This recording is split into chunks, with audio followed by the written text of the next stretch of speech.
For Angels fans, they have a lot to look forward to, including Shohei Ohtani on the hill and at the plate. And I want you to show me what maybe is the difference on this side of the plate as a right-handed hitter. You mentioned that you are more of a power hitter on this side. He has great command of all of his secondary pitches to go with that fastball. We were also hearing the Cubs at 7. He goes 8th to the Minnesota Twins. Like second or third. It all accumulates into shortstop. How do you get stronger in that one position to be able to make those hard off-balance throws to first base? The Los Angeles Dodgers finding themselves in the exact same position they were in 1 year ago against the same team. I don't even know if Deja Vu by Olivia Rodrigo can explain how this feels. For Anna Van Broomen, her life is slowly but surely returning back to normal. We're talking playoffs? Yeah. We're talking playoffs? Eagles trying to move on to the 3rd round of the playoffs for Brooks Lee, and also for Dylan Beavers. It's a day they will never forget. Merry Christmas to all. And to all, a good night. The Cal Poly Mustangs coming off a season-opening 35-7 loss to Fresno State. Mind you, that is a very good Fresno State team that currently is facing off against Oregon State. But the Mustangs eyeing their first win of the year in their home opener. It was a wild one, taking on San Diego. Let's go straight to the action. First quarter action we go, and there's a lot of smoke right there. There was a lot of smoke, no breaks early on for San Diego. How about this? Judd Erickson to Real Mitchell, airing it out to Dylan Lawson. That is some trickery right there. 22 yards for the score. It's 7-0 Toreros. Jones airing this thing out to Fairleigh Diem. It looks like this is going to be a big gain right here, but the ball comes loose. The fumble is recovered by San Diego. Tough turnover there for Cal Poly. Second quarter action, still 7-0. Jones this time, the sack. The ball is loose, and it is recovered by San Diego. Would lead to Lehman's field goal right here. Makes it 10-0 in favor of the Toreros. And then more trickery. This time, Mitchell airing it out for the second time. That's a running back right there, throwing it to his quarterback Erickson.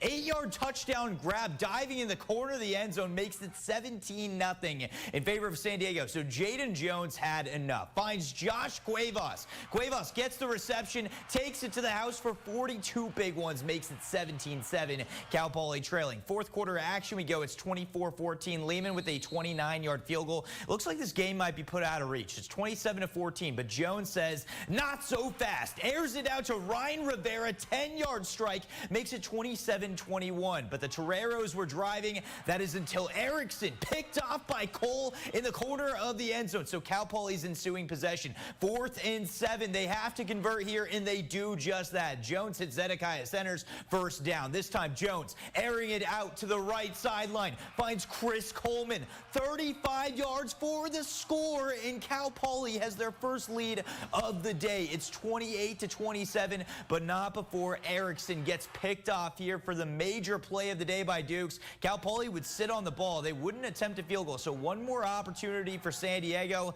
would not matter. This time Cole has another interception, and that would do it, folks. Cal Poly wins a thriller, 28-27. The Mustangs are 1-1, and they will take that record to South Dakota next week.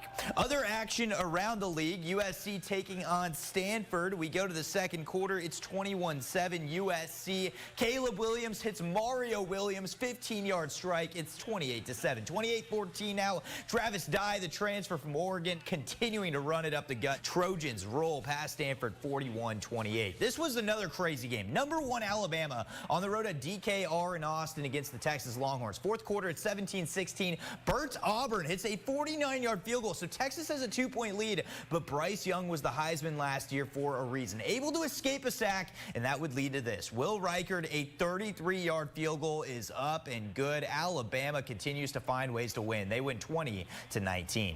How about teams that maybe didn't find a way to win? Marshall taking on Notre Dame. Fourth quarter action. It's 19-15. We are Marshall, and Tyler Bucher here is picked off by Stephen Gilmore. 37 yards for the score. 26-15. The onside fails late in the game. We are Marshall upsets Notre Dame, the Crying Irish, 26-21. Appalachian State taking on 6th-ranked Texas A&M. Third quarter action tied at 7. Chase Bryce to Henry Pearson, 9-yard strike. Looks like a couple unhappy faces as well, because fourth quarter, 17-14. Caden Davis with the missed 47-yard field goal. The Mountaineers upset the Aggies, and Claudia is extremely excited right now because her USC Trojans continue to win. 2 weeks in a row. I have to be celebrating. It's going to be probably a lot more than 2 weeks in a row, too. This is a good USC team. Meet Cameron Clapp, a 35-year-old Cal Poly student that will be graduating on Sunday right here at the football stadium. But one way or another, he's found the most unique path to get here by getting hit by a train 20 years ago and losing 3 limbs. This is unimaginable. Graduating, I was told I would never walk again. Cameron Clapp was a 15-year-old boy that was underage drinking, leading to the most traumatic moments in his life. I don't remember my accident. It's probably a good thing because I'm sure it was pretty painful. But man, it was such a transformation. He lost both of his legs above the knee, lost an arm at the shoulder.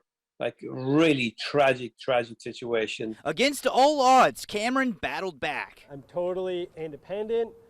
I drive a car, you know, I live by myself. This guy is just made out of a different fabric. From swimming and surfing to giving speeches to war veterans and those going through the same trials he faced. Taking everything that I've been through and to give hope, right, and show it's possible. And now with my graduation coming up on Sunday, that's a whole new part of my story to share. These kids that have, you know, blown up in Iraq and have a story to tell themselves, very much admired the courage that Cameron has. And now this weekend, Cameron is graduating from his dream school. Fast forward, here we are, and I'm walking on graduation with 2 prosthetic computerized legs. He has been so in awe that he got in, number one, and then to graduate after these 4 years.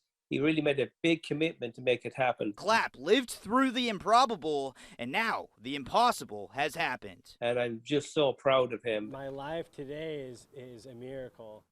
You might have noticed I used a Vince Scully quote there from the 1988 World Series in which Kirk Gibson made the improbable comeback with a walk-off home run. You could argue this is a more dramatic comeback for Cameron. He will be walking here on Sunday at Cal Poly, and just to be safe, he got a knee replacement earlier this afternoon. Reporting at Cal Poly, Dusty Baker, KSBY News.